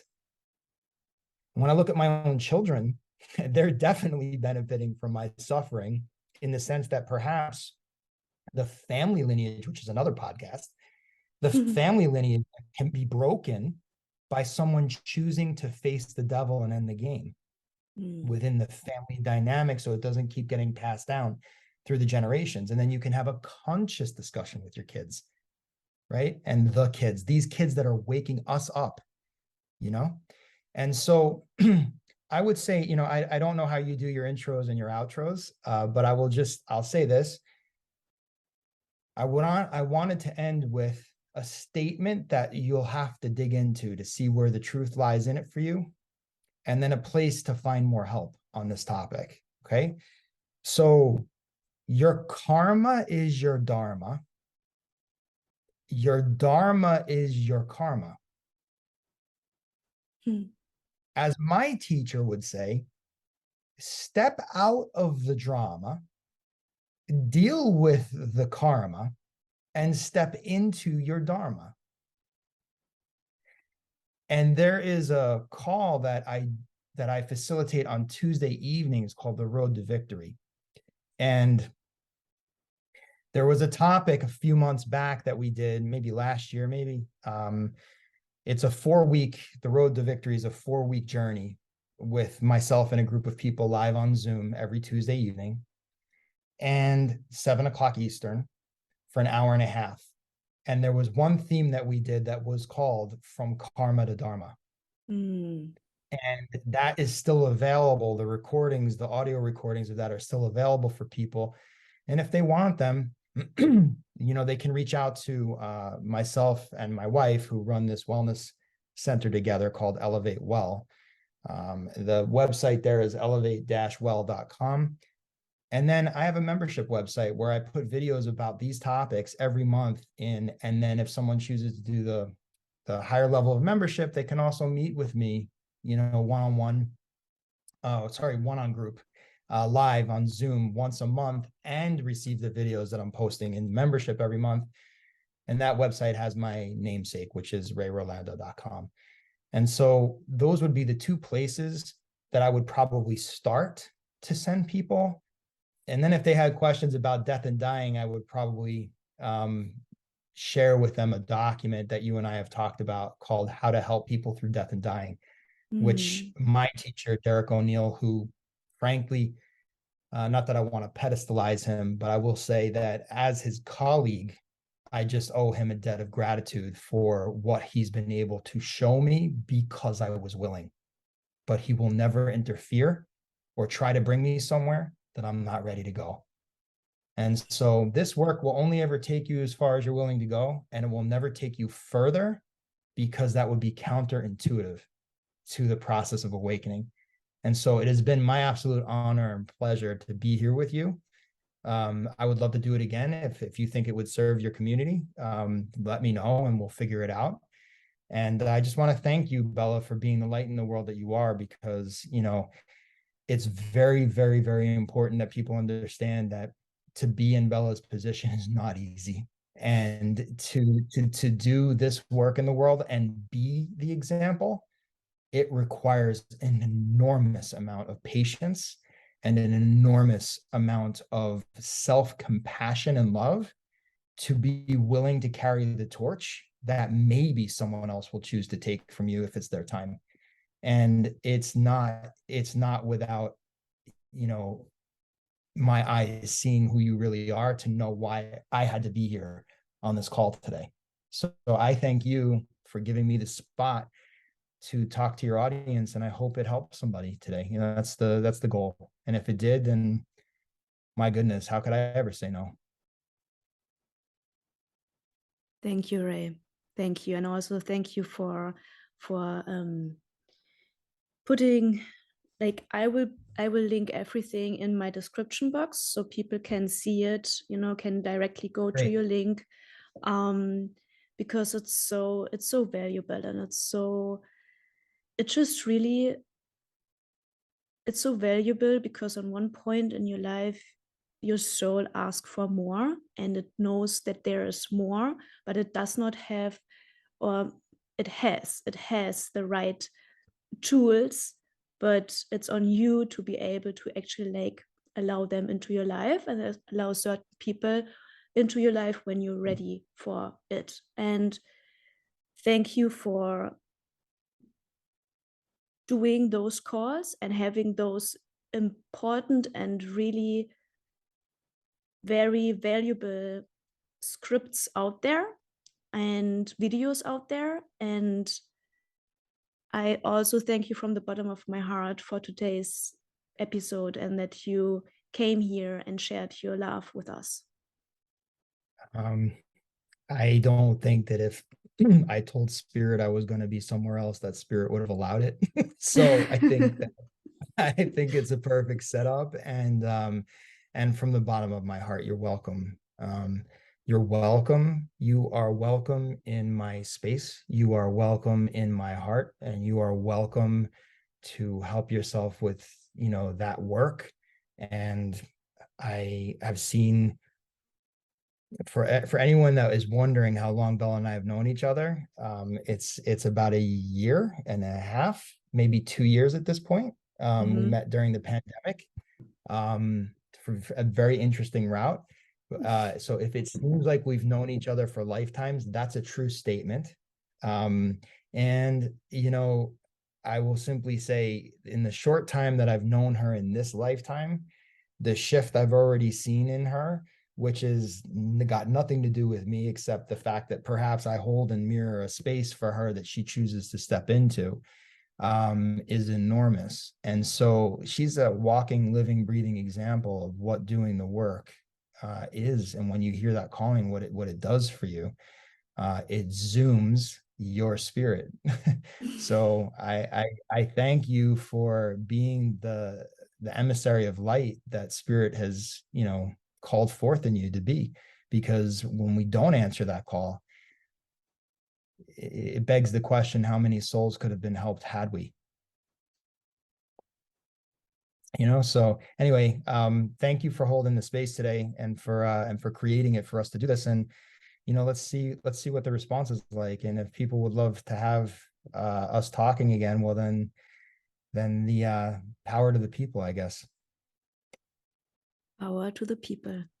I love that. Thank you, Ray. Thank you, Ray. Welcome, Bella.